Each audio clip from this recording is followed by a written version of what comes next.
पुन्हा एकदा आपण इथे जाणार आहोत। वळूयात पुढल्या बातम्यांकडे। बच्चू कडूंनी अधिकाऱ्याच्या श्रीमुखात लगावली आहे। समाज कल्याण अधिकाऱ्याला बच्चू कडू यांनी मारहाण केली। ई रिक्षा वाटपानंतर पहिल्याच दिवशी ई रिक्षा बंद पडल्या आणि त्यामुळे बच्चू कडू संतापले। यानंतर बच्चू कडूंनी ई रिक्षा चालवून सुद्धा बघितली।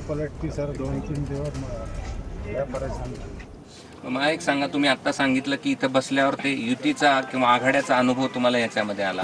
म्हणजे एकत्रित राहून जसे पक्ष एकत्रित होऊन लढतात ना, तसं इथं एकत्रित होऊन बसावं लागतं। एक तर युती करा नाही तर आघाडी करा, तरच याच्यात बसता येते।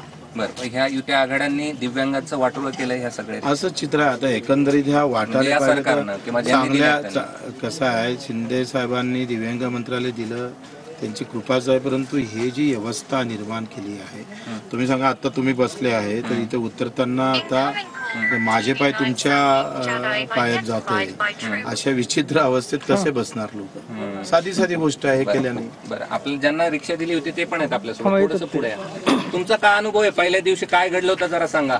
सर, रिक्षा